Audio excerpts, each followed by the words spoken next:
Welcome to Beyond the Call podcast, where we tell the stories of those people behind the jobs we rely on. We go into the good, the bad and the ugly, and we shine a light in what can be a dark place. Just a warning, the content can be graphic and distressing, so please use your discretion. Please like and subscribe on your podcast platform and our social media. And if you have feedback, I read every single one. Let's get on to this episode of Beyond the Call. G'day everybody, welcome back to Beyond the Call. Today I have Alan Playford as my guest. Alan is a fascinating story. He is a very long-term paramedic from New South Wales who has probably forgotten more than I ever learnt, and he's releasing a book, and we've got him on to tell us his life story and go through some of the things that he's achieved in his life. So he's actually one of the, from what I've read, he's one of the highest awarded civilians in Australia, which is just amazing, and we'll get into that later on. So Alan, welcome to the show, mate. Great to have you on here. Thank you so much, Peter. So let's start. Are you a New South Wales boy through and through? Yes, I'm afraid so. Come state of origin time, very proud to be a New South Wales boy. I'm wearing a blue shirt, but you'll see the ball in the background. That's definitely a Queensland ball.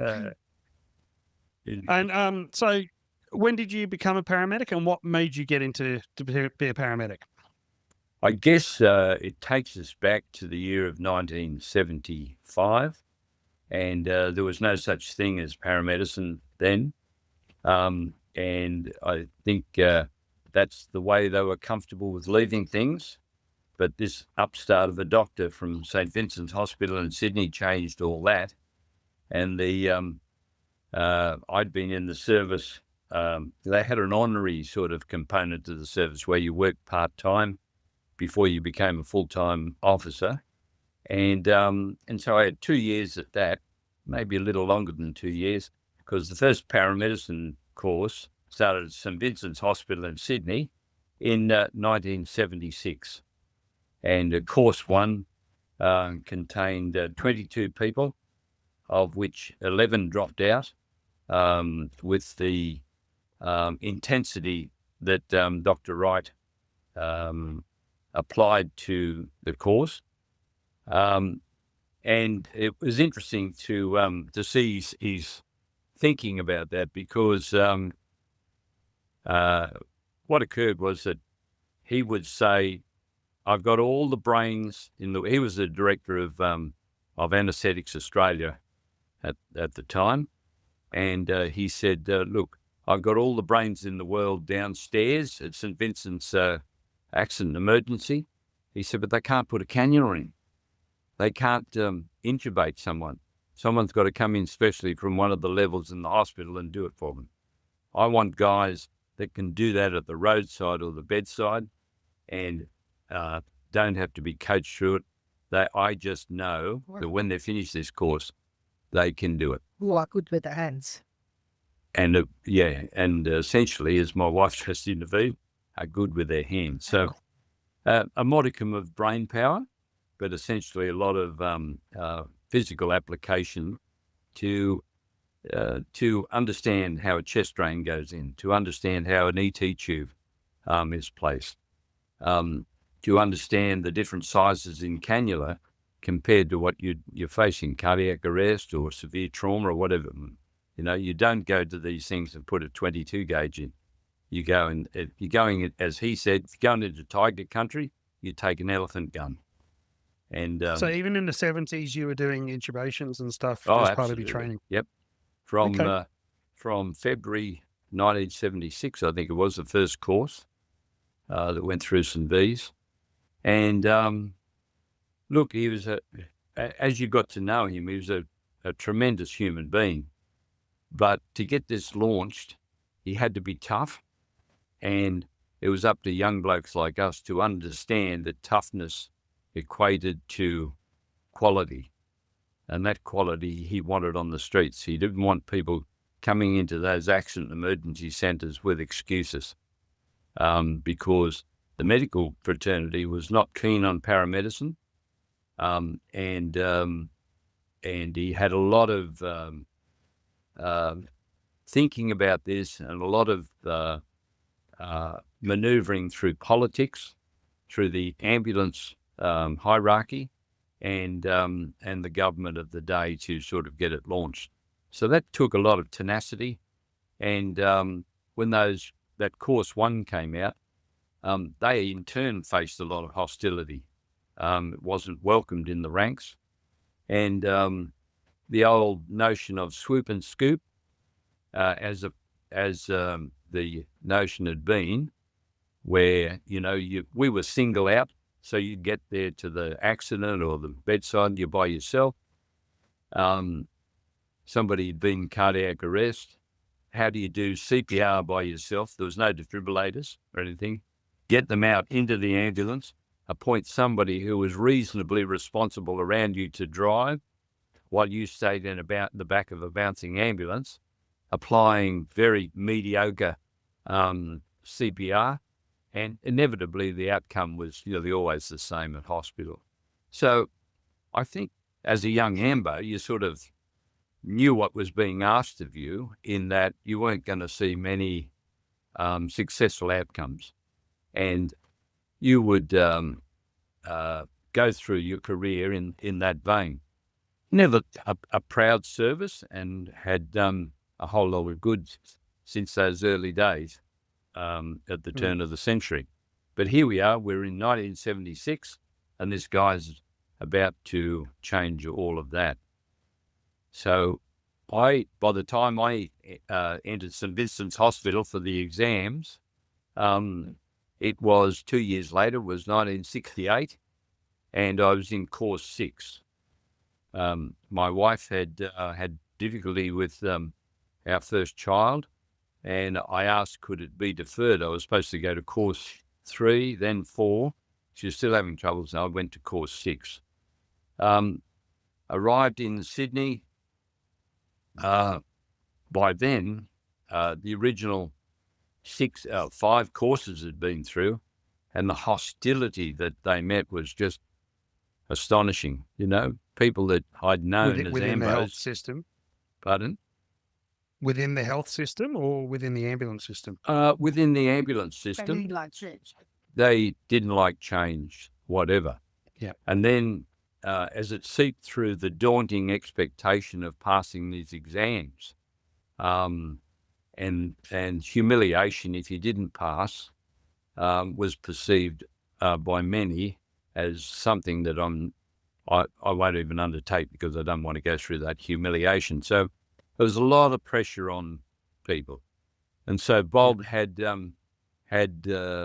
perceived what he called the pre-primer course, and that was you had to have a thorough understanding of anatomy, physiology, medical terminology, and all aspects of pre-hospital care before you submitted to Rozelle in Sydney to do what they call the pre-primer exams. They went for 3 weeks, and if you passed those pre-primer exams, you could then pass on to his jurisdiction at St. Vincent's Hospital. Then the course proper ensued after that. So you remained at St. Vincent's Hospital for the next 6 months, and it was, I would say it was from 7:30 in the morning. We wouldn't leave St. V's till 7 o'clock at night, travel back to the lodgings at the ambulance accommodation in Rozelle, study till midnight, and then back to it again. So we're exhausted little people at that stage. And then to face the final exams at the end of that was a somewhat daunting prospect. Wow. And when you came on road, was there results almost straight away? Like, did people see results from the extra training? Look, the short answer is yes. It was like night and day, because he obtained defibrillators, which were quite unheard of in the service. And there were a lot of doctors advising him who said, look, you just need to be like Dr. Pantridge in Northern Ireland. Just set up a cardiac ambulance that solely concentrates on cardiac events, cardiac arrest drill, and knowing how to conduct a thorough line of cardiac work. Then others argued, no, there should be the full complement. Not only should you know the cardiac component, but trauma is a vitally important as well. So he recruited a fellow from America called Dr. Ron Stewart, and Dr. Stewart collaborated with him. He's the fellow that famously was the advisor to the American show Emergency with Roy and Johnny, the two paramedics from Los Angeles, who made this weekly series called Emergency. Dr. Stewart was the advisor on that. And it took a lot of people a long time to accept that things were going to change no matter what. The Americans had the advantage, I suppose you could say, of their soldiers coming out of Vietnam, where they perfected para-rescue. They formed the name paramedic, I guess. They formed para-rescue in Vietnam. So they would come down with a helicopter to the battlefield. People who were shot, maimed, whatever, would be treated with advanced life support procedures in the field, packaged onto the helicopter, continuing that treatment in flight, arriving at what the Americans termed the MASH unit, and lives were saved. How Dr. Stewart got that concept across to his American counterparts, he could tell the same story as Dr. Wright here in Australia. But the two of them collaborated, incorporated Dr. Stewart's concept. Bob perfected it in New South Wales, and slowly it started. There were many hurdles for Dr. Wright, not least of which was getting the drugs that would be needed to treat these people through the upper and the lower house of the state parliament. Mm-hmm. And so in my time, starting in 1968, I've been on the paramedic, on the advanced. We weren't allowed to be called paramedics. We were ALS, or advanced life support. And yep. Don't you fellas get ahead of yourself. You're lucky that we give you that designation. So, so pull your heads in, it was. I'd been 3 months and I'd earned a bit of leave, so I'm away with my wife on the upper north coast of New South Wales.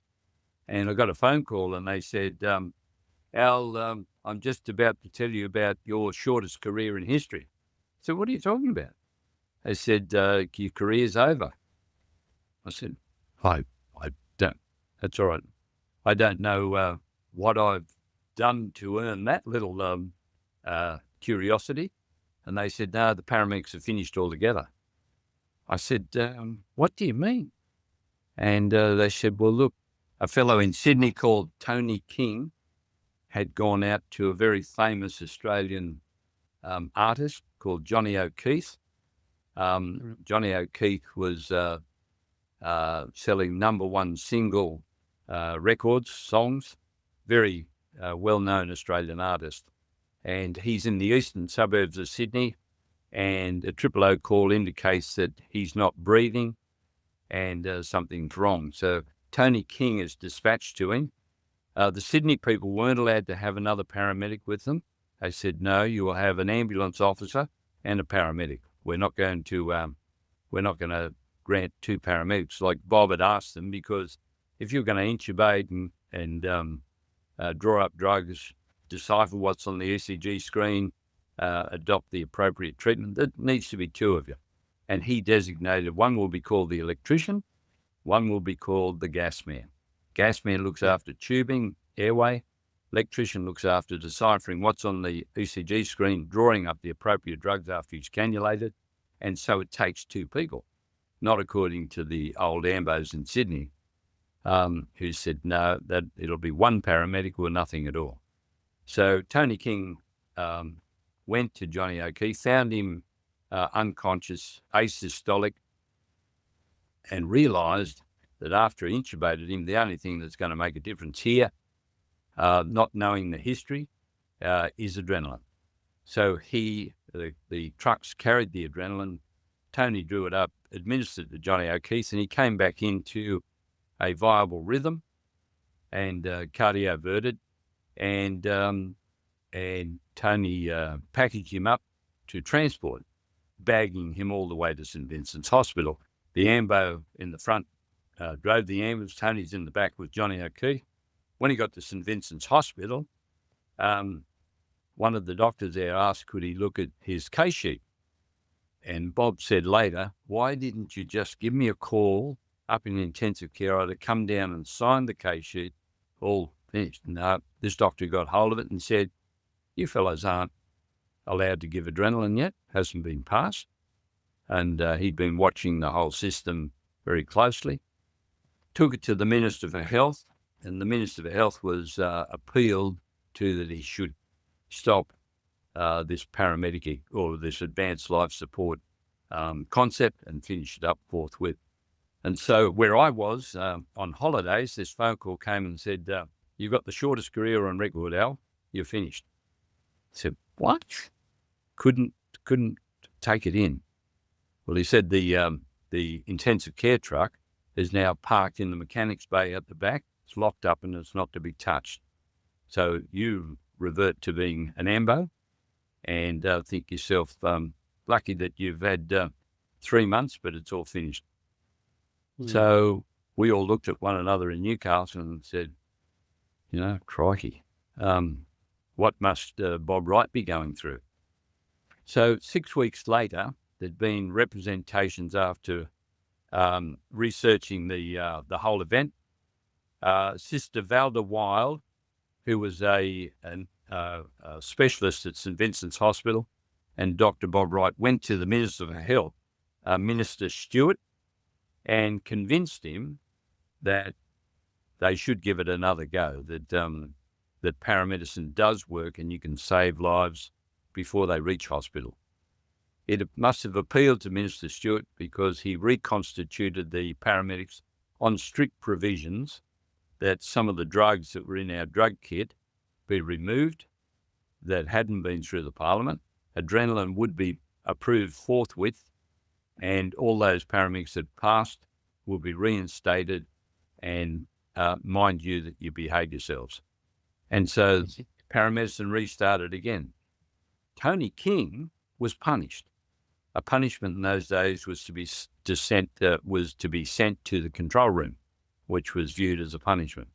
Tony went to the control room and was watched closely, where 6 months later, the poor fellow couldn't stand it and said, I'm leaving. And Bob said he was one of the best students he'd ever had, So right from the word go, the precept was that if you think you're so clever, come down off your high horse because we're watching you like a hawk. So we all restarted on the road, and immediately, as I alluded to before, with early defibrillation, lives were being saved at the bedside, arriving in hospital with a good output, good blood pressure, and even extubated and then talking to you on some occasions, And we said, well, here's the evidence, review it and see if that compares with what you had before. And so slowly but surely it took off. I do remember on the 53rd cardiac arrest that we'd reverted amongst the group in Newcastle, and there was only, mind you, 6 of us, the 53rd cardioversion was a young girl and 22 years of age, and it was picked up by the newspapers, and this young girl had an event, was shocked, got her heart restarted, and here she was. Well, when a photo appeared of this young kid that otherwise would have been dead, then the media picked it up, and a lot of pressure was applied to the ambulance service to, well, why don't you kick this off in numbers where lives can be saved in earnest? And so after that young lady had 2 more events where I was lucky to be on her first event. David Reed, one of the now paramedic, or then after, but an AMBO then, applied really good CPR. We came down 2 shocks later, and she's viable. She went to, being a young kid, she went to another event where one of the paramedics, Ronnie Brown, resuscitated her for the second time, and then Johnny Gleason resuscitated her for the third time.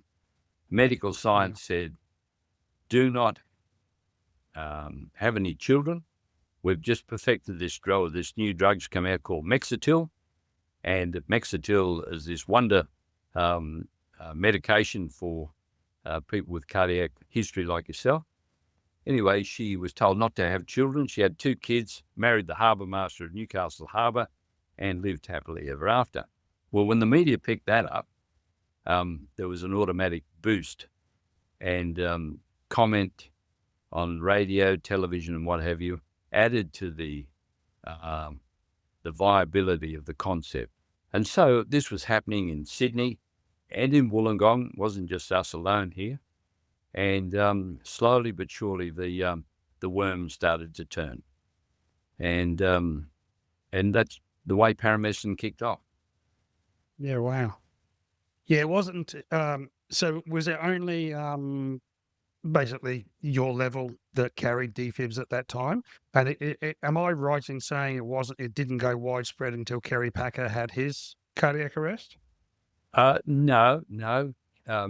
Kerry Packer came along a lot later in the cycle, but I think it was slow and steady wins the race, and I didn't know much about the media, but in looking back at it, the media played a big part in paramedicine being accepted, because the old World War II AMBOs that were now superintendents and in charge, the state superintendent, they didn't see the necessity for this. The traditional ambulance service was all we needed, and we're happy to go with that. So poor old Bob Wright, he faced some very difficult times getting equipment, training, vehicles, appropriate vehicles, and whatever. So, I think Australia needs to take their hat off to him. Yeah. In all sorts of, in every medical setting, I guess, for anything to progress, somebody's got to be willing to push the envelope. Oh, he pushed the envelope. There's no doubt about that. Yeah. He was a tough cookie, but when you passed and into your career, he became your best mate. He was, there was none of this Dr. Wright. It was all always first names and a pat on the back and let's have a beer, So that kind of, and that's great because I mean we're all on the same team. That's ultimately what it's about. We're all on the same team, all wanting the same results. Well, I agree with you now, but it wasn't the same team then. They'd have a union meeting and go down and spray the side of your car with scab. They loosen the wheel nuts on the back wheel of your car. Yeah, right. It was serious stuff, and people say that today and say, no, well, that's true. The feeling was so high at times. Yeah.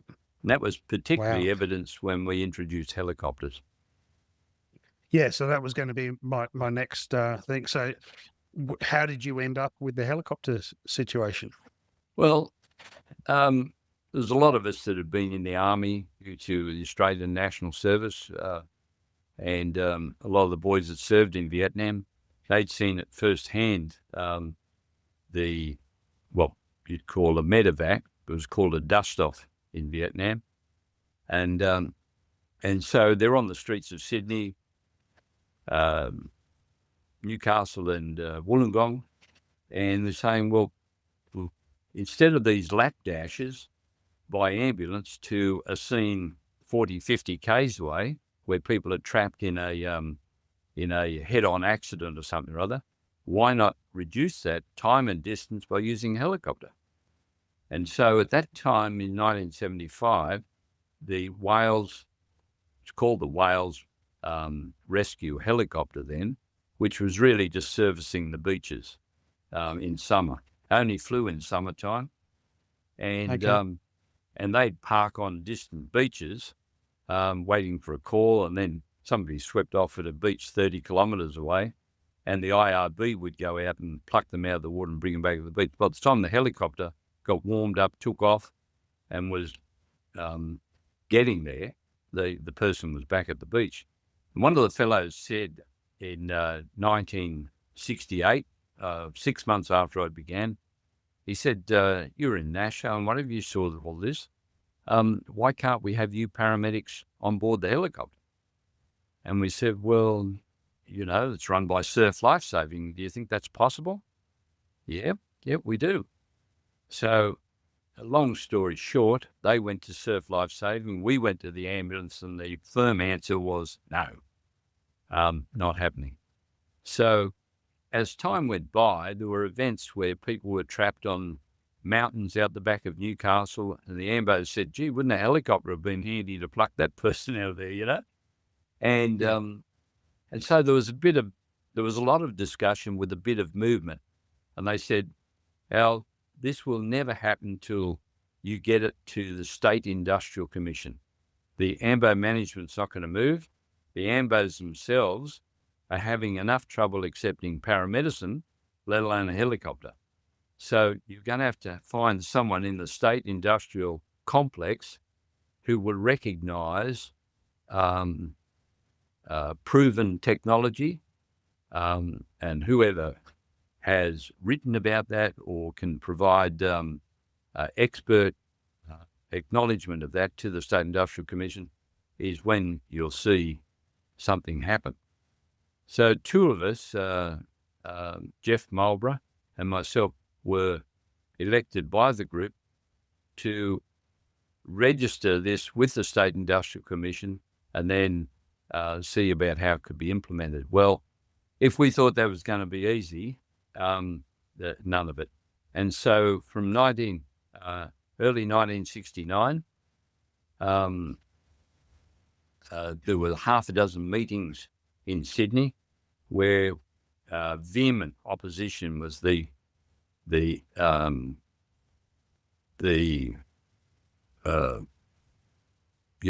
order of the day. That's what I'm trying to say, I guess. And all sorts of opposition were put up down there. People would come in from other areas wanting to talk to the commission. They saw a helicopter with advanced life support on it. They would do their best to get away from the scene and get the person to hospital before it could possibly land. And, there was all sorts of toing and froing. We owe the fact that a Dr. Decker Tardy came along from the RAAF, who'd written a book on aeromedical evacuation from combat zones. And he put together a very, what you would say, convincing argument, and presented it to Commissioner Clark of the State Industrial Commission. And after 6 long meetings over 2 years, Commissioner Clark said, "Finally, I've got written proof here from an expert." And he said, "The thing that I would give as an additive to this is, it appears to me that if you implement this, here, there's no one shooting at you. In Vietnam, they were shooting at the helicopters. The enemy was on the ground, ground fire and whatever. He said, here in Australia, no one's shooting at you. I grant that helicopters will begin with the ambulance paramedic advanced life support forthwith." And so on the 10th of October, 1980, we were granted formal permission to begin. In Newcastle and Wollongong, not Sydney. Sydney was absolutely vehement that it wouldn't occur. And so we had then a helicopter that was only available for 6 months of the year through the summer season, the swimming season in New South Wales. And if this was going to be working, it had to go 12 months of the year round. And so we obtained a champion in the Newcastle City Council, Lord Mayor Joy Cummings, joined with other notorieties in Newcastle, and namely the manager of the Wales Bank, who said that if we achieved 50 jobs in 6 months, they would look toward financing the helicopter 12 months of the year around. Well, we got 80 jobs in that 6 months. And he said, well, there's the proof. We give the funding for 12 months of the year round. So what occurred then was a pilot, a crewman, and 2 paramedics would be aboard the helicopter for what was determined to be of a serious nature. Now, that would incorporate trauma as well as cardiac. If someone at a far distant location up the coast from here, 100 k's away, was in a doctor's surgery and had a severe cardiac event going on, then the helicopter would bring them to Newcastle, where the expertise lay in the Royal Newcastle Hospital, the Mater Hospital, and Belmont Hospital, 3 hospitals here. But probably the Royal contained the expertise that was needed. And so the 100 kilometres from that location to the hospital was greatly reduced in time. And so, pardon me. And so as time went by, we could adequately demonstrate that within 3 years we had something like 2,000 responses. And it was convincing material. And that went back to the monitoring committee that would meet in Sydney to discuss problems, the good outcomes, the bad outcomes, where we sat with equipment, and how we were utilising it from the platform of the helicopter. And so with 2000... So back in those days, did you do night missions as well? We did night missions, yes. It was called seat of the pants flying, actually. And I recall that we had one terrific pilot, Ian Osborne, and Aussie would say, we've got to smash on the Putty Road. Now, that's 100 kilometres west of Newcastle, and it's 9 o'clock at night. Said, what's your navigational trick for getting to the Putty Road? He said, I just measure it in time. And he said, like we've done in daytime when there's just 8/8 cloud, we can't see the ground. He said, I lift off, time for 25 minutes, and then just let down through the cloud, and then you can see the Putty Road laying below. So we either go right or left, 5 kilometres either way. Oh, there's the accident there. We set down, and you guys go to work. He was, you wouldn't do that today. It'd all be by GPS and everything, but it was seat of the pants stuff, Yeah. And did hospitals have landing pads? No. And the trouble we faced with just a simple thing like a landing pad. Joy Cummings, to her great credit, gave us what we call Fletcher Park in Newcastle. And Fletcher Park was opposite where the modern-day police station is at the top, where the old Royal Newcastle Hospital was, and we could land next to the statue to Mr. Fletcher. And the staff the hall porter and a nursing sister would come up to the helicopter, put the patient on, and we'd just keep bagging away if there was a post-arrest or something like that, and escorted down into the accident and receiving area at the hospital. And that went on for, 3 years or so, till finally we had a more permanent landing zone. When the John Hunter Hospital was developed out here, they even said, we'll put the helipad. It was an afterthought, because there was still some skeptics. Yeah. And we said, well, that's 600 metres from accident emergency. What if it's teeming rain? So Apex came along and said, we'll build you a walkway awning over it. And this particular set of doctors said, no. That money can be spent more easily on. So we'd walk from the helicopter to the A&E in teeming rain, someone in cardiac arrest been bagged, and we'd arrive in there bedraggled and wet. But, they're the trials and tribulations that development of such a concept went through. So, yeah, absolutely. Yeah. And if you guys didn't go through that, we wouldn't have what we've got now. Yes, it certainly develops. And,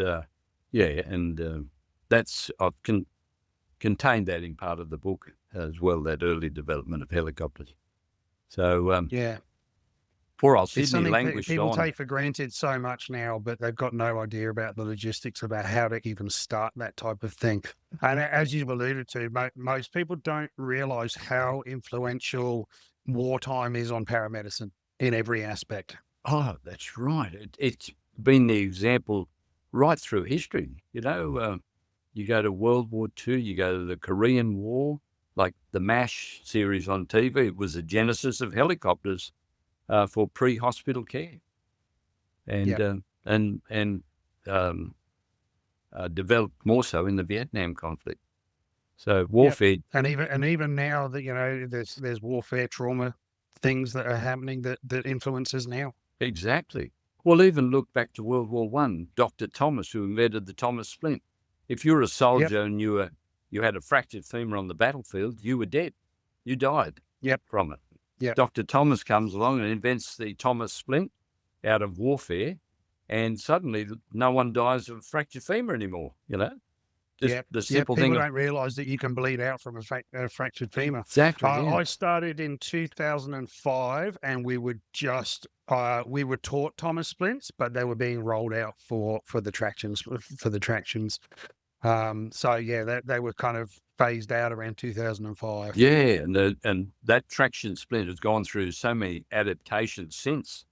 Absolutely. Those flimsy little ones now, that are just like a telescope thing plugged together. Yeah, the CT6s or whatever they're called. Yeah. I mean, they're definitely effective when you put them on. There is relief for the patient, but yeah, those. I think the hardest part about the Thomas splint was learning how to do the bottle knot. Famous bottle knot. Yeah. Yep. And when you do it, All people right. were amazed when you can actually do the bottle knot. Yeah. Absolutely. Yeah. It's not something I would not know how to do it right now. Because I never put a Thomas splint on in the field, but I have put on Donways and CT6s. Okay. So how did you end up doing some of these other, in chronological order, what's your next major adventure? Well, I guess, paramedicine was developing. The relationship with Dr. Wright and the ambulance service was coming to an end because of the extreme pressure that was placed on the guy. And a Dr. Selleck came and took his place in Sydney. And so the courses that developed after Bob left, swapped over from St Vincent's Hospital to Royal North Shore under Dr. Selleck, and paramedicine was now starting to get into the realms of being accepted. The evidence was there in the amount of cardiac arrests that were now walking around the city instead of in graves, and too much to ignore. So for us blokes who were in the field for now going on 10 years, it was a time of accumulating experience and developing those things that Bob had taught. And very much in my mind comes along the note explaining the crush syndrome. And the crush syndrome was something that people like to mock and say, that's totally implausible, that won't work. And Bob had gone to great lengths to develop the idea that it does work. And so some of those events came along from simple things, like I remember on the industrial highway, a forklift had overturned. Now, you wouldn't think a forklift, I wouldn't have thought before a forklift would have that much weight in it. It certainly does. And this poor fellow's trapped under the forklift, has fractured his femur. And so, as Bob alluded to, not only do you have hyperkalemia, but you've got severe blood loss. How do you apply tourniquets when someone's under a forklift? That when you lift that weight and you've got the toxins coming back into the cardiac cycle and you've got a cardiac arrest, not to mention the severe blood loss that you've just released. And so to give advanced life support, 50 mils of sodium bicarbonate was really testing the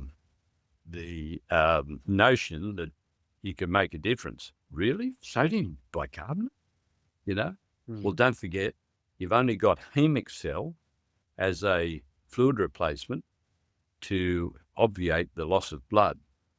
But you've got to apply those tourniquets. You've got to watch the ECG screen for the tall peak T waves indicating hyperkalemia, and you've got very little time to reverse things before that person actually dies, Yep. And so, we'd listen to this. It just it wasn't conceivable. And I went back to my early years as an AMBO, and I went to the Broadmeadow rail yards, and I've got this guy jammed between the bumpers of a shunting train. And the poor fella's caught at waist height. He was one of the railway workers. He's got the train is right through him, and he's thoroughly squashed. And he's being held up by some of his workmates, but he's talking with me.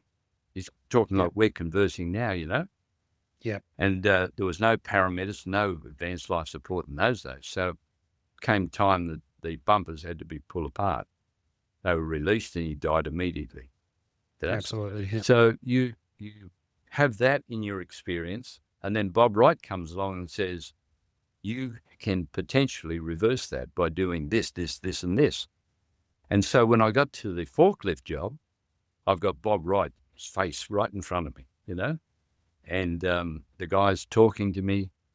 He's thoroughly squashed across the head of his femur into his pelvic region, and applied the ECG. And people are saying that just get the thing off him and get to hospital. And we're saying, guys, settle, everything will be okay, And you could see this fidgety expectation of they're not acting in the patient's interest. Yeah. Okay, so tourniquets on, 2 lines in, one's got bicarb set on, the other one is infusing Hemixel, the fluid replacement, and are we ready to lift? ECG's in place. Okay, tourniquets applied. Okay, start to lift the weight. And there's the hyperkalemia developing on the screen. Let the bicarb go. Roll that ECG at the same time. And as Bob said, when you get to that accident emergency area, you've got to have proof. Don't go there and thinking they'll believe you. You've got to have proof. And if you don't show them the tall peak T waves on the ECG, and then after you've given the bicarb, they reduce, then you'll lose the argument in the A&E from some skeptical doctor who doesn't believe it. And if you have any trouble with them, just ring me. So this guy was noticed by the 9 network television crew. They made a big fuss of this crush syndrome. Oh, it actually works. Yeah, it works for this reason. Interview Dr. Bob Wright and he'll tell you all about it. So it generated a whole lot of interest. For me on the road, I had that experience. And then the next time was the Newcastle earthquake. And the Newcastle earthquake was alive with people who were crushed with hyperkalemia. It was alive with people who had legs sheared off by flying sheets of galvanized iron. Horrific injuries in the space of 2 or 3 minutes. Buildings collapsing, providing a wealth of work and experience, if you can look at it in purely unemotional terms, Yep. And so my next experience of the crush syndrome came in the earthquake. I was dispatched to a place called the Newcastle Workers Club, and 3 floors had cascaded into the basement, bringing with them cars that were parked on the upper levels, bringing with them all the poker machines off the upper floors, bringing with them the people that were surrounding those poker machines, and then thoroughly burying them after a 40-metre fall, cascading. How they remained alive after that fall has got me to this day still be.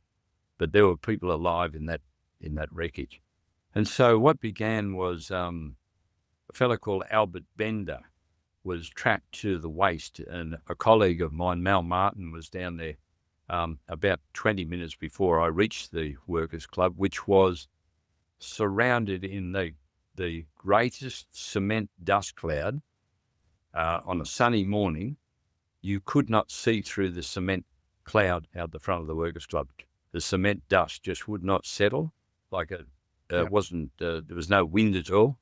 And so it was like walking through a London fog. And when I walked up, there was a police sergeant there. And I can't, sometimes I can recall his name, but not in the moment. And he said, "Oh, Al," he said, "look, there's trapped people down there. One of your mates is down there." He said, "I suggest you go in there, but he said, be careful, because the way to get in was a 45-degree angled slab out of whatever wall, I don't know. But so with a drug box, an oxyviver, and on both sides of me, it was like skating down a skating rink on my bum, down this 45 thing into the bowels of the Workers' Club. And presently I came across Mal, and he's got 2 lines in this Albert Bender. Albert's got 1,000 ton across his waist. He was crushed thoroughly. And he said, before you ask, Al, he said, "No, I can't get tourniquets on. He's buried to his umbilicus, But he's talking. Yeah. He's talking like we are now." And he said, "But you watch this, Al. I'll stop pumping the Hemix, Al." As soon as he stopped pumping, he'd just slump into unconsciousness. He'd pump it up again, and up he comes. So you're only perfusing from his umbilicus to his brain. I said, "How long's he got, Mal?" And he said, 10 minutes. But I can hear voices coming from over here underneath all that reinforcing steel and whatever. So, long story short, it presented a 3-metre V-shaped shaft into the bowels of the place, and lo and behold, there's 4 people trapped down there. So I was lowered into them by fire hose. There was no rope, like rescue units were all over the city doing things. And so the fireys had come down, and they had a fire hose tied around my armpits, my gear in both hands, and lowered me into this pit. And when I stood up down there, you couldn't see people. They were covered in like a foot of cement dust. All you could hear was their voices coming out of the cement dust, and clouds of cement dust down this hole. And they lowered me on top of a lady with a fractured pelvis. And, she let out a blood-curdling scream with this bloke now standing on it. And rapidly I shifted my position, and then I stood on a woman who was dead beside her, and tried to make out who else was trapped there. And I could hear this man's voice, 2 meters away.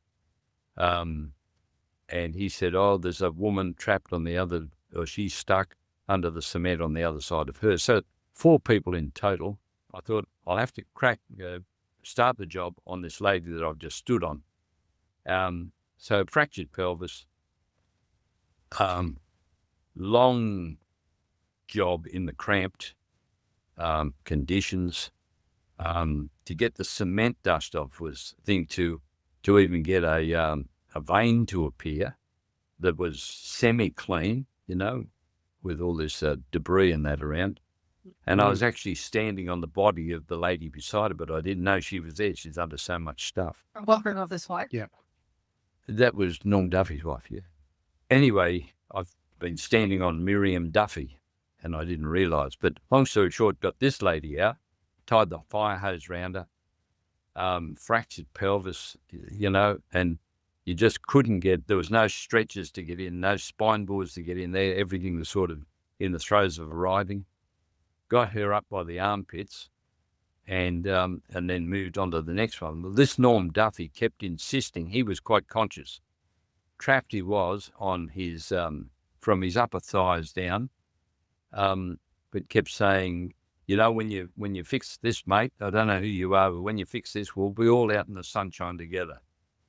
And I know we'll all come out of this okay, And I just couldn't say that I didn't know the relationship between the lady who was dead and the lady that had just gotten out.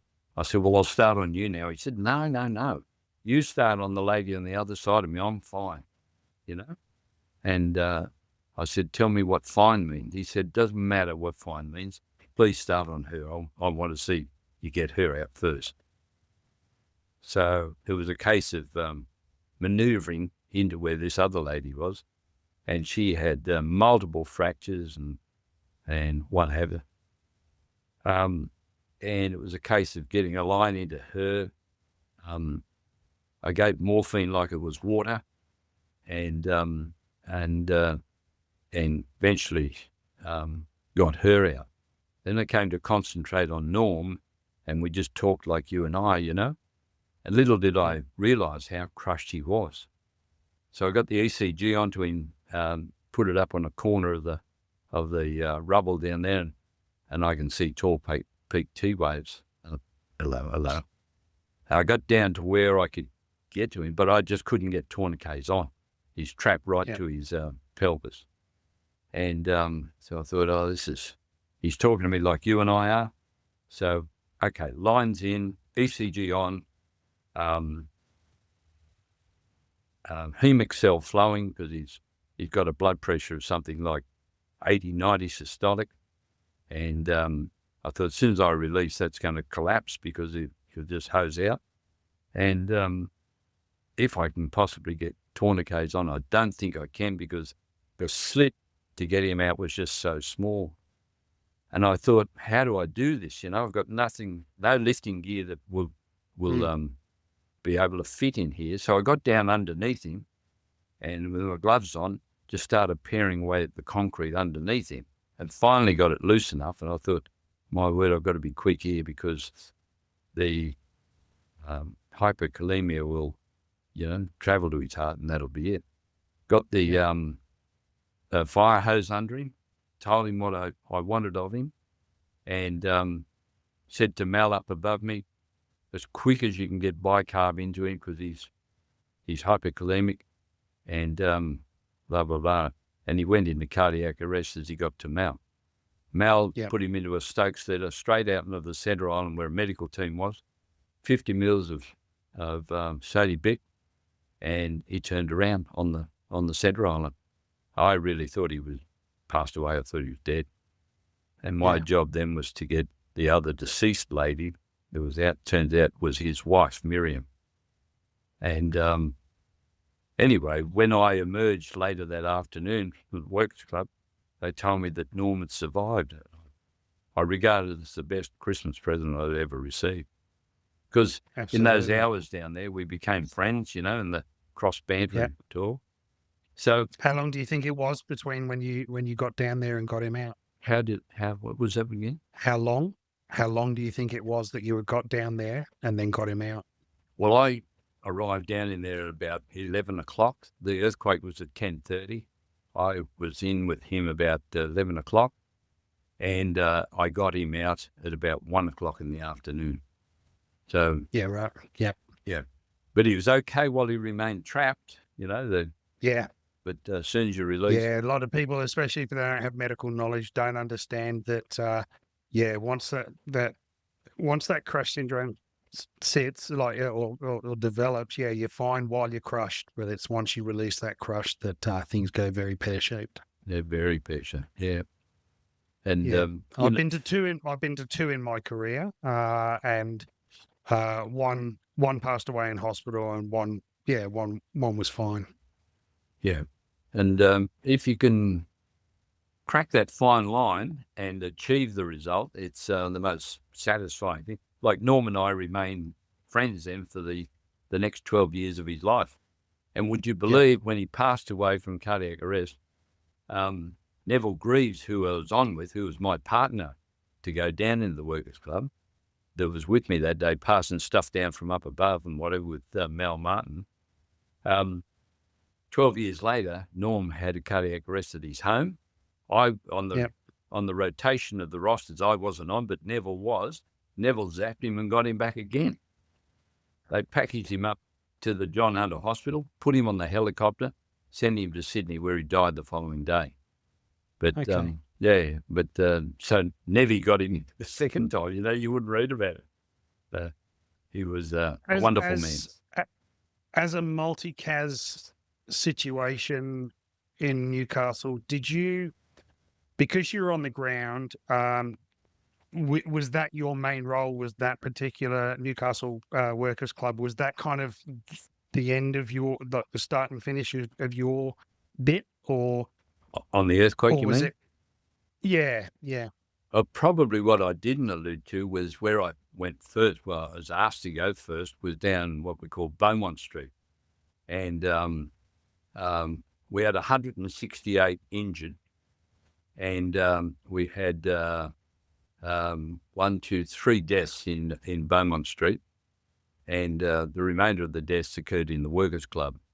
And I think there was one after that they attributed as the 14th victim. And I don't know all the details of where that person passed away. But yeah, our work was essentially down Beaumont Street, and then a message came through, could they have the paramedics at the Workers Club, as they have multiple people trapped. Was there a good multi-CAS system in place at that time? No, I don't think so. No, Bob was trying to pioneer that and get that concept through, but I don't think it was developed as it should have been by the time the earthquake came along. It was interesting, the extremes that fear and exposure to severe trauma produces in people. You see all sorts of reactions: anger, frustration, sheer lack of understanding, you apply the principles that Bob Wright taught us, and I think they showed up as correct every time. Yep. We had so many patients down Beaumont Street. I thought, how in the hell are we going to get them to hospital? And this fella called Eddie came along there, and he was standing watching us treating people in the centre of the street there. And I must have said something out loud to him, mate, how are we going to get the people? And he said, I've got a government bus here. And I said, oh, what's your name, mate? And he said, oh, Eddie. I said, oh, mine's Al. I said, could you take these walking wounded for us? He said, of course I can. Yeah. I said, mate, that'd be great. So we bundled all these people onto a government bus. And then they came back to me later and said it was great because Eddie sang to us all the way to hospital. Yeah, in those situations, as you alluded to, you definitely see the best of people and the best of society and the worst of society. Yeah, you do too. Yeah, multi-CAS is one of those things that it doesn't matter how much you prep for them, and as high fidelity as you can get, nothing prepares you truly for the real thing. Yeah. Well, one thing that Bob taught us in those days, he said, I want to see you blokes turn into directors of traffic. And we said, what do you mean by that? He said, well, at these very emotional scenes, you've got to have one person that emerges who can take control and direct the flow of traffic in and around emergency victims and their rescuers. And that's what he taught us to do. And I think as our careers continued, we developed that on the highways and byways. And, became the... Yeah, in management roles, I often used to get into triage or that sort of thing. And it is really hard to do, to not treat and to just direct traffic and direct your people and take the emotion out of it. And that can be really hard to do. Well, exactly so. Like at a cardiac arrest, he wanted the gas man doing the talking, no one else. Righto, mate, you can change over CPR now. He's tubed the patient, he's bagging away. Al, what do you got on the ECG screen? Can you give 10 of adrenaline? Can you do this? Can you do that? And he'd run the show. Otherwise, you get 1,000 cooks trying to bake the pie, and it just doesn't work. You got people yelling and carrying on. One bloke does the directing of resources and how he wants it, and we just leave it at that. And he was absolutely right. Yeah. The hardest part about it, I think, a multicast is knowing when to walk away from a person and move on to the next one. Too true. Yeah, too true. And you can be tugged in a dozen different directions by emotional people, and how you prioritize. And often the loudest ones are the ones that grab your attention, but they're often the ones that don't need your attention. Exactly. The old thing, you got two patients there, one's screaming and the other one's dead set unconscious. Which one do we go to? I'd like you to go to the unconscious person. They need you more than the screaming person. The fact that he can scream, two systems, brain and chest, is working perfectly.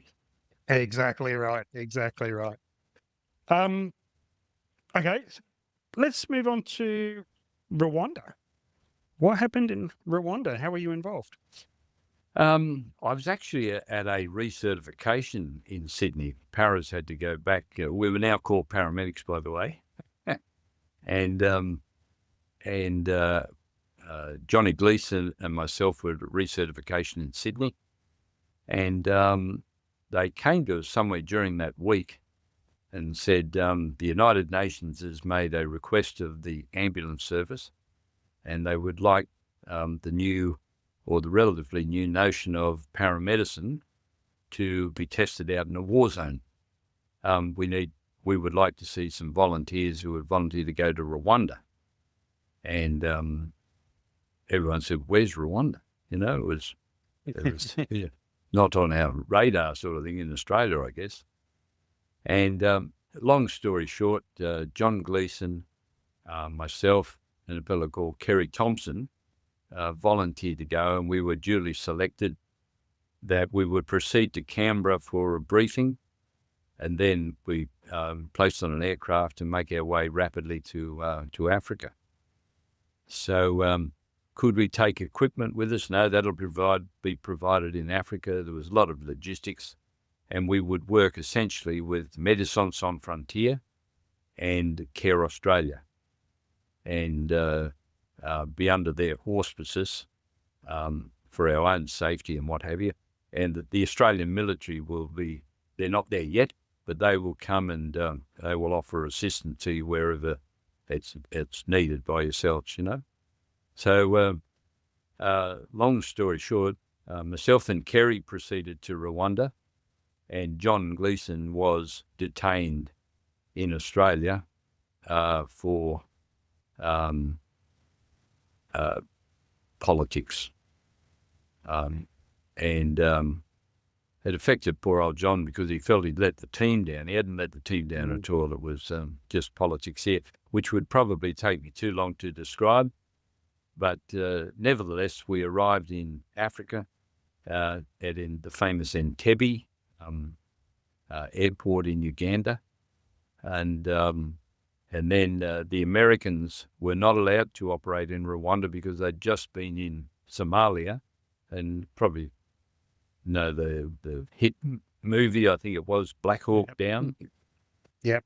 Because there were so many Americans killed there, President Clinton said they would not enter into the war zone in Rwanda, but they would provide the air link from Entebbe to Kigali, and they would ferry in equipment that was needed via their giant aircraft they had at Entebbe, the Galaxies and the Starlifters and the C-130s.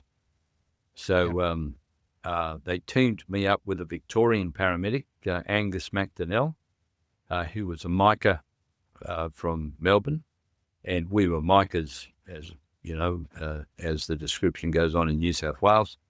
And so the two of us were made a team over there, and I must say I didn't know Angus well, but he's now my best friend and has remained so ever since Rwanda. So wonderful guy, and we saw a lot. Pardon? Who's a doctor now? Yes, my wife just reminded me. Okay. In where you are. Okay. in Townsville. Dr. Angus McDonnell. Do you know the name? No, I don't. No, I don't. Anyway, Angus has had a career in paramedicine and then becoming a doctor and then an anaesthetist. So he's been there, done that.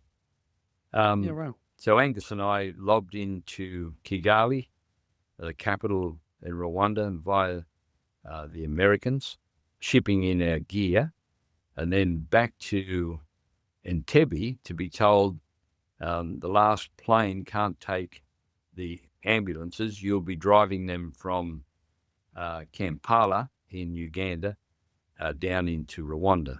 So one of the big adventures of the trip, I guess you could say, was they came to us and said, could we take some Catholic nuns with us in the ambulances to Rwanda? And we said, what? We're serious. We want you to take these Catholic nuns. So Angus has got one in his ambulance. I've got one in mine. And the ambulances we were given were East German 18-berth ambulances, of which I used to fit routinely 32 people into.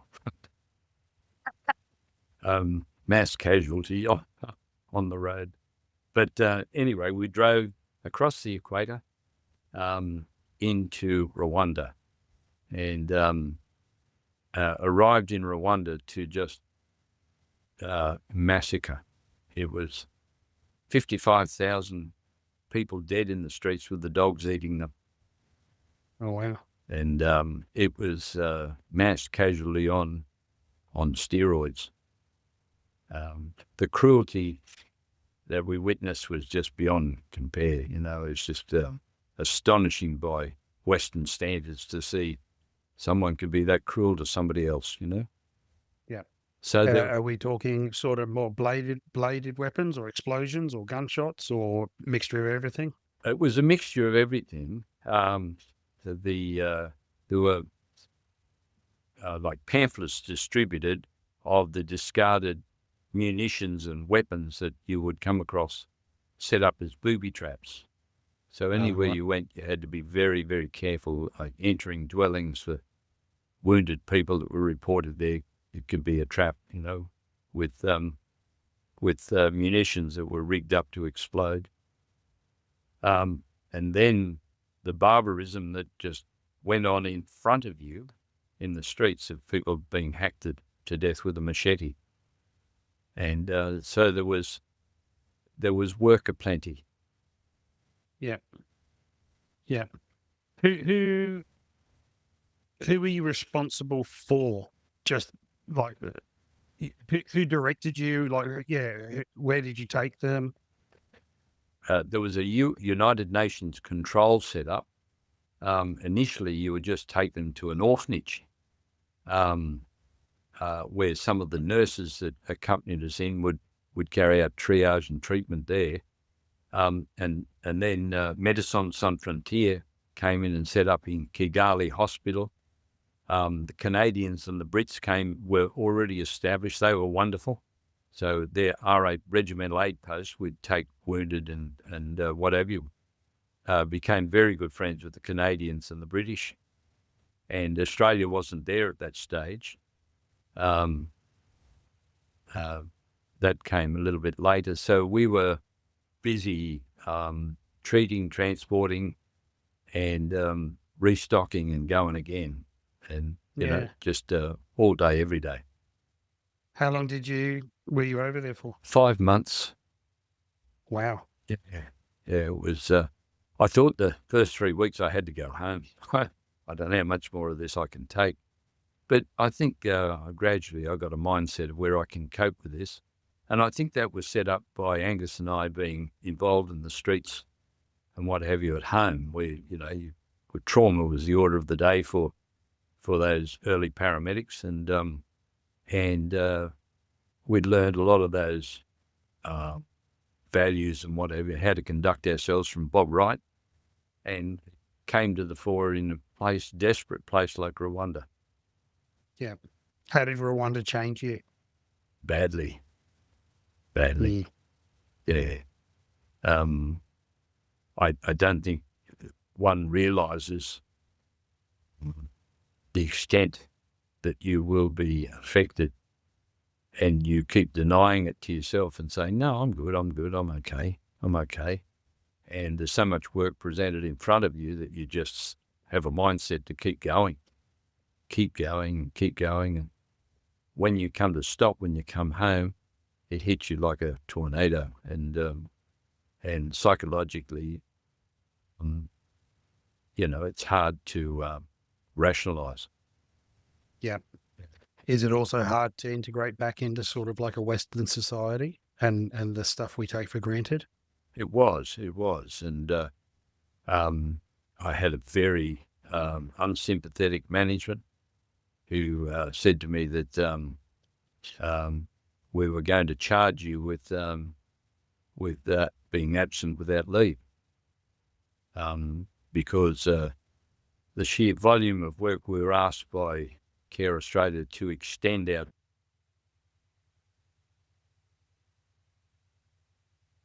Yeah.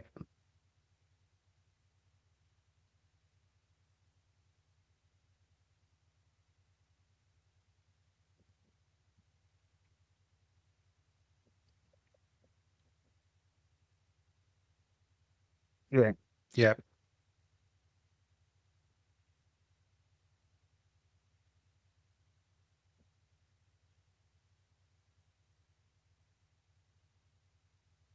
Yeah. Did you ever seek help psychologically? Because I mean, back in those days, it wasn't really a thing.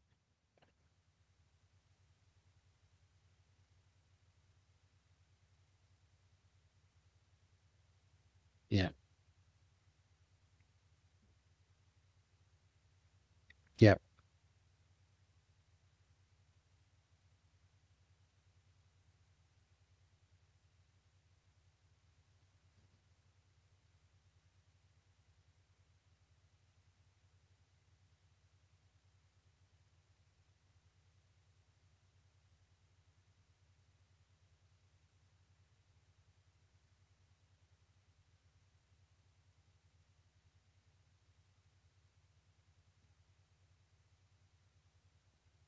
Yeah. And I think the problem is a lot of Australians wouldn't even have a clue about Rwanda, even now.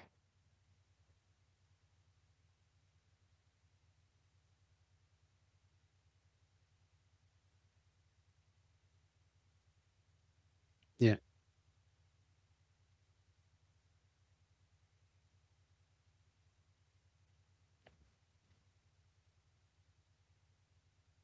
Yeah. Yeah. Um, Tell me about this book.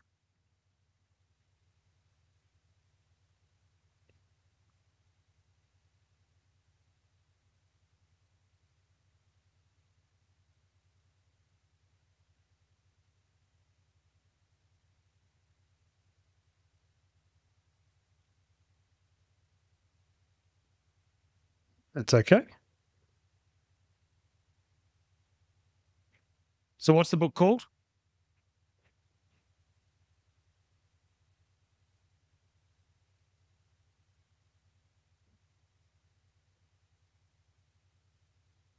Yep.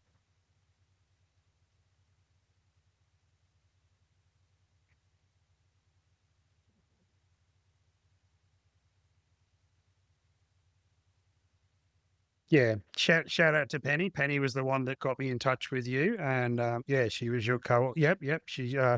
She contacted me, and yeah, we organised this. So it's been, yeah. Shout out to Penny. Thank you for that. Um, are you going to do an audio book version?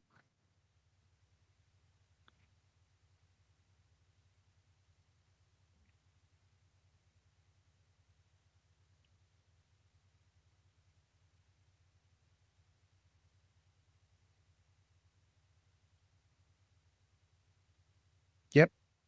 So I'll put a link to the publishing and all the details I have. I'll put a link in the bio of this podcast. How was it going back and reliving this? And I'm imagining you go into more detail than you've probably ever kind of gone into when you're researching when she's asking the questions.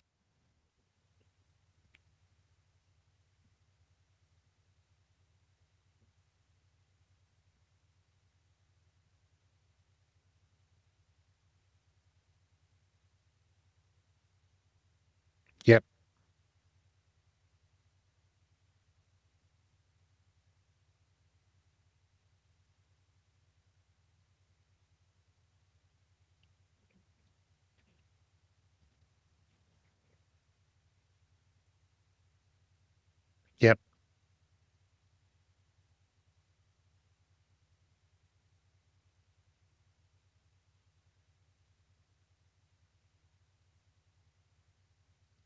Yeah. And I think one of the things I've been trying to outline, and I really recommend that paramedics and other first responders and high trauma occupations do is is to keep a journal. It's not something I did, but I regret not doing it, because in my experience, that when things go wrong in your brain, you don't remember anything positive you've done. You don't remember the good things that you've had. You just go back to negatives, and it can be quite detrimental.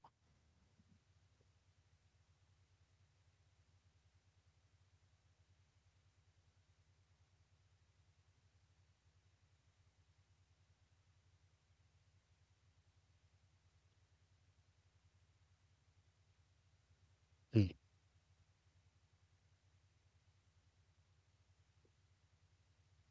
Mm.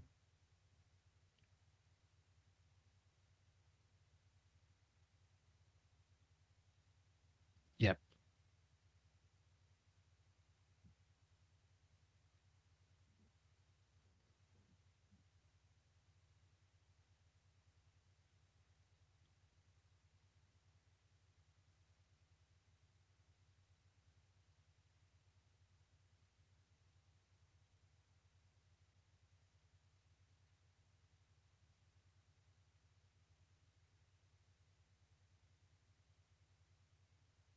Yep.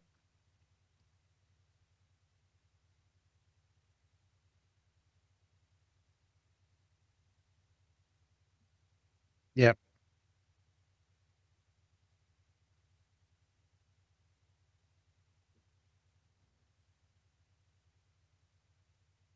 Absolutely.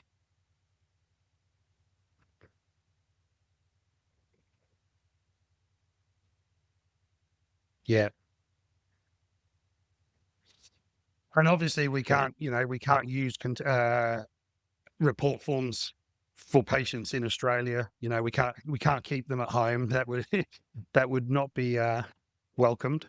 But I think having a journal, having something to go back on, that it doesn't need to be about specific. You don't need patient identifying. It's feelings, thoughts, achievements, that sort of thing. That we just the human brain is just naturally, it's naturally negative.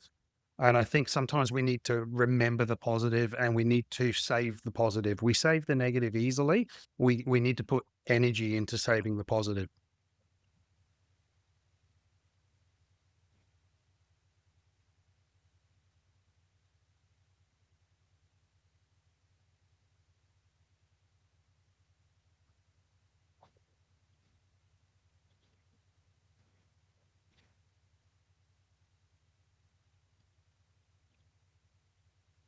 Yep.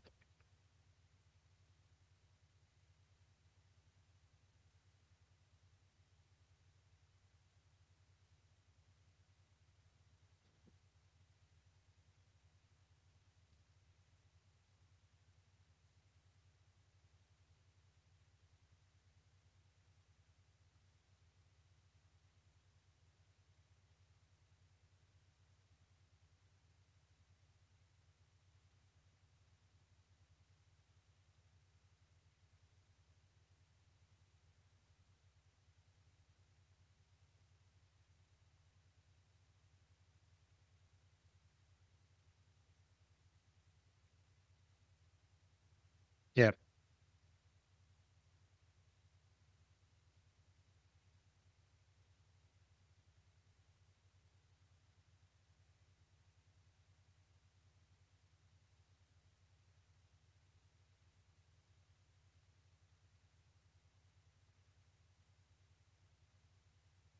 Yep. Yeah. And to be honest, this is exactly why I started this podcast, because I wanted to have a platform where somebody might recognize something they're going through somebody else's journey and story, and realize that they might need a bit of help, because I think we're very good at just keeping shit to ourselves. Whereas if we can just recognize, and I think I don't know, maybe 15 episodes so far, and I've had at least half a dozen reach out and saying, it helped me. I've got help as a result of it. And by sharing your story, by sharing our story, by we can hopefully prevent some of these suicides, and yes, stop it in its tracks, because it's epidemic.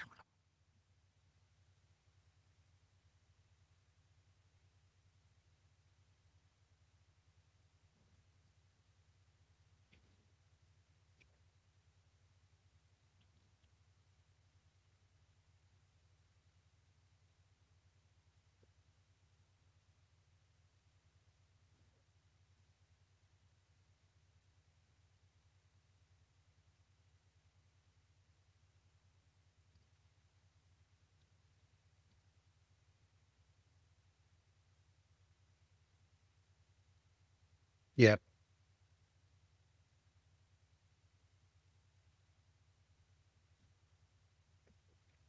yep.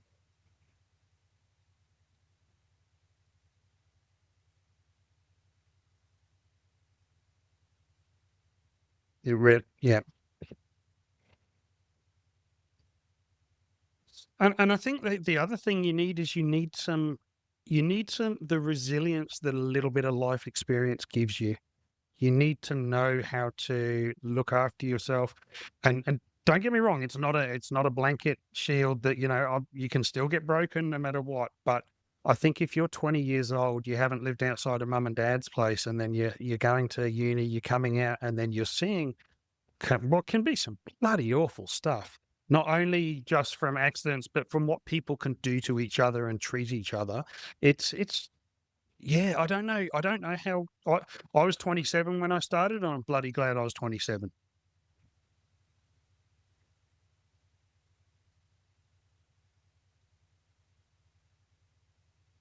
Yep.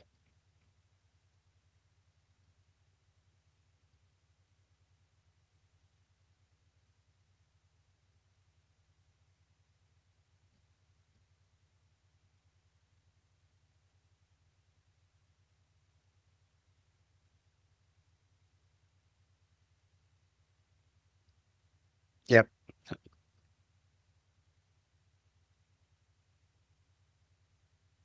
Yep.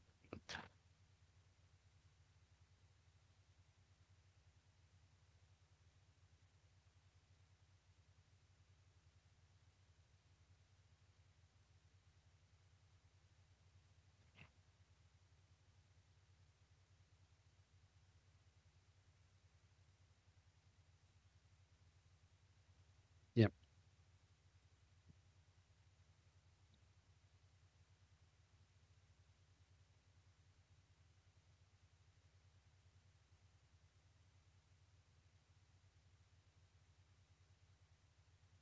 Yeah.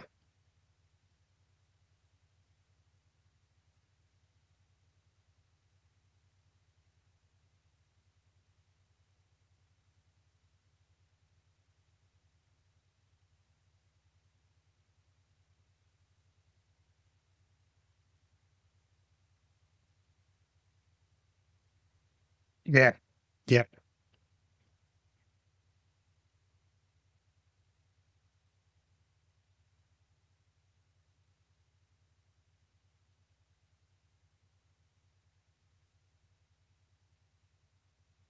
Yep. Yeah.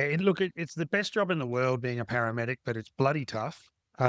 It's and I don't care how long you're in it for. It's going to have a cost. It just depends on what that cost is going to be. I was on another podcast called Two Ordinary Coppers, and they termed it really well with PTSD. The PTSD can vary from a swollen ankle to a fractured spine. Everybody's got something. Everybody's got something. It just depends, and it's not It's not linear. It can be very fluid.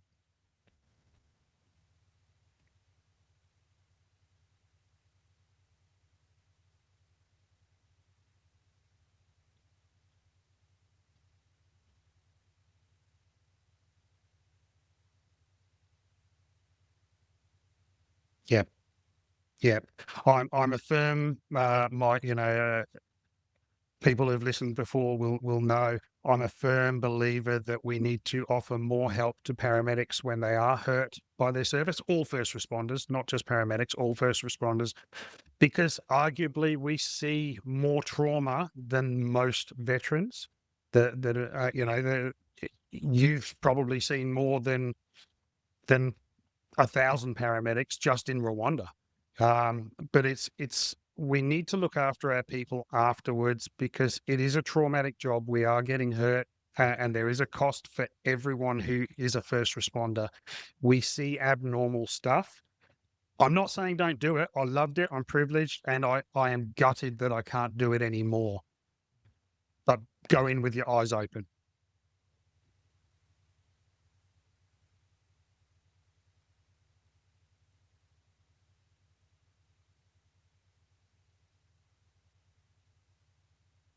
Absolutely not. No, no. So you've got so many more stories, but you've got a book, so we're not going to go through them all because people won't buy the book. So, but this is just a snippet. Your awards, like I said in the introduction, you are according to your bio, you're the most decorated civilian since the Australian award system began. So that just says everything about you. So I'll list some of those in the bio of this podcast, and like I said, I'll list the publishing details for your book. So the book is called Through the Rubble by Alan Playford and Penny Keogh. And the digital version is out now. The hardback, did you say 2nd of July? Yep.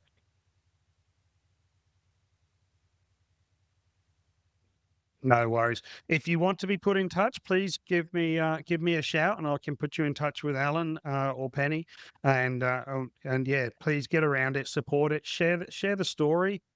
People like Alan are absolute gold. He's already got a lot of awards, but you're the people that should be getting awards. You go above and beyond what humans need to do. And I thank you for your service. I thank you for everything you've done for the building of paramedicine into what it is now, because people like you, you did some of the hard yards.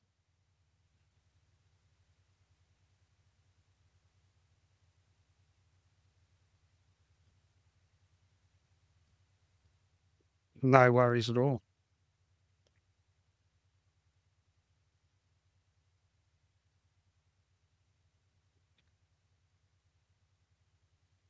So they can search for Through the Rubble. Yeah. There we go. There you go.